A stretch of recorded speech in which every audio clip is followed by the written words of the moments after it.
அறிவித்திருக்கிறது. அதே போன்று இந்த எழுச்சி நாளைய தினம் மத்திய அரசை பணிய வைக்க வேண்டும். மத்திய அரசை பணிய வைக்கக்கூடிய ஆற்றல் இளைஞர் சக்திக்கு இருக்கிறது, மாணவர் படைக்கு இருக்கிறது என்பதை நாம் நிரூபித்திட வேண்டும். அன்பிற்குரிய இளைஞர் பெருமக்களே, தமிழகத்துடைய கலாச்சாரத்தை, தமிழகத்துடைய பண்பாட்டை அளித்திட வேண்டும் என்பது ஒரு நீண்ட கால ஒரு செயல் திட்டம். தமிழகத்தின் மீது மத்தியில் இருக்கக்கூடியவர்களுக்கு அப்படி என்ன வெறி, அப்படி என்ன கோபம் என்று சொன்னால் இது ஒரு வரலாற்று ரீதியான கோபம்.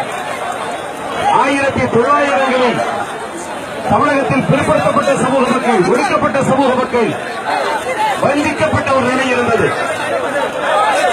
ஆரிய ஆதிக்கசாலிகள், ஆதிக்க சக்திகள் தமிழகத்தில் இருக்கக்கூடிய பதவிகளை, பொருளாதாரத்தை எல்லாம் சூறையாடிக் கொண்டிருந்த அந்த சந்தர்ப்பம். அன்றைக்கு மாணவர்களுடைய அன்றைய தினம் திராவிட புரட்சி ஒரு மிகப்பெரிய ஒரு எழுச்சியை உருவாக்கியது. அந்த போராட்டத்தினுடைய விளைவு ஆரிய சக்திகள் தமிழகத்தை விட்டு ஓடுகிற ஒரு சூழல் உருவாக்கியது. அன்பிற்குரிய பெருமக்களே, அந்த ஒரு வரலாற்று ரீதியான ஒரு கோபமும் தாபமும் தான் இன்றைய தினம் வடக்கில் இருக்கக்கூடிய அந்த ஆதிக்க சக்திகள் தமிழர்களை, தமிழர்களுடைய கலாச்சாரத்தை, தமிழர்களுடைய பண்பாட்டை அழித்திட வேண்டும் என்கிற அந்த ஒரு உத்வேகத்தோடு, ஒரு கோபத்தோடு இன்றைக்கு செயல்பட்டுக் கொண்டிருக்கிறார்கள். தொடர்ந்து தமிழர்களாகிய நாம் வஞ்சிக்கப்படுகிறோம். காவிரி பிரச்சனையில் வஞ்சிக்கப்பட்டோம், முல்லை பெரியாறில் வஞ்சிக்கப்பட்டோம், தொடர்ந்து நதிநீர் பிரச்சனைகளில் வஞ்சிக்கப்பட்டுக் கொண்டிருக்கிறோம். இன்றைக்கு ஜல்லிக்கட்டை இன்றைக்கு தடை செய்வதன் மூலமாக தமிழர்களை பழிவாங்கக்கூடிய ஒரு போக்கை மத்தியில் இருக்கக்கூடிய ஆட்சியாளர்கள் இன்றைக்கு செய்து கொண்டிருக்கிறார்கள். பீட்டா என்கிற இந்த அமைப்பு அந்நியர்களுடைய கைகூலியாக செயல்பட்டுக் கொண்டிருக்கக்கூடிய அந்த பீட்டா தடை செய்யப்பட வேண்டும்.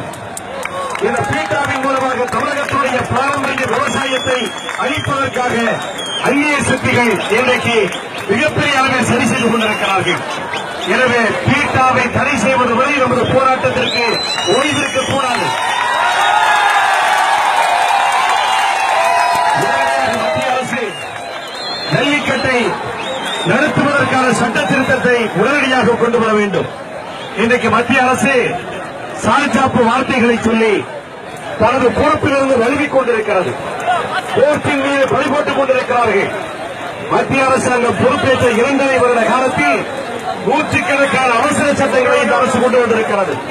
இந்த அரசாங்கம் நினைத்திருக்கும் என்று சொன்னால் ஒரு சட்ட திருத்தத்தின் மூலமாக ஜல்லிக்கட்டை நடத்தியிருக்க முடியும்.